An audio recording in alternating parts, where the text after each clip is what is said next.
Aha! You're back. I know! I received the news not moments ago. Ha ha! This is glorious! I see you made up your mind about Mortier. Don't tell me I'm the bad influence now. No, he didn't ask you to kill someone for his dying wish too, did he?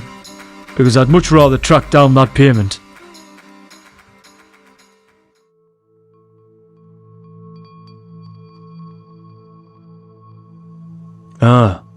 Looking for a story? Yeah, I've got so many.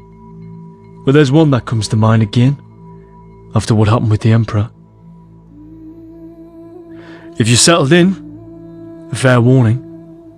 It's not exactly a happy tale. Satisfying maybe, but not happy. Right, where to begin?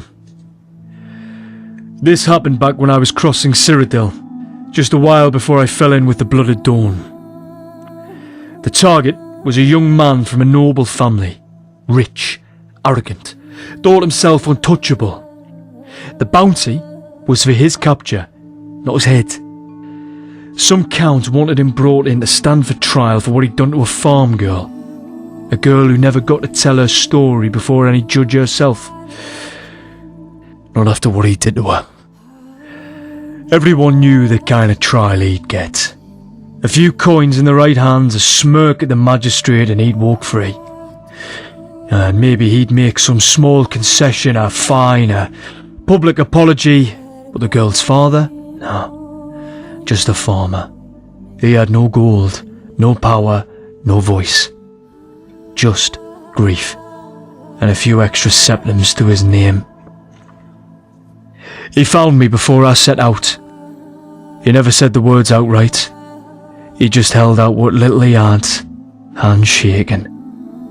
And he told me to do what I thought was right.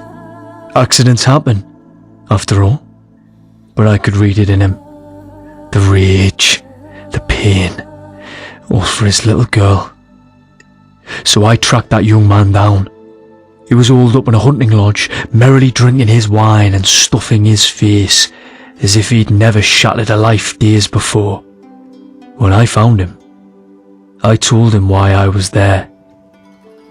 I watched the arrogance turn to anger, and then to fear. He tried to bargain, of course.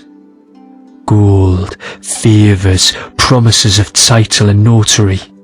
Men like him always think that their wealth will save them. By the time I brought his body in, the wolves had made it look like an accident. A desperate flight through the woods. A misstep, a bad fall. If anyone questioned it, they didn't do it out loud. But the Count did cut my reward to less than half for bringing back a corpse. The girl's father was on the road when I left the next day. He didn't speak, just pressed those last few septims into my hand and walked away.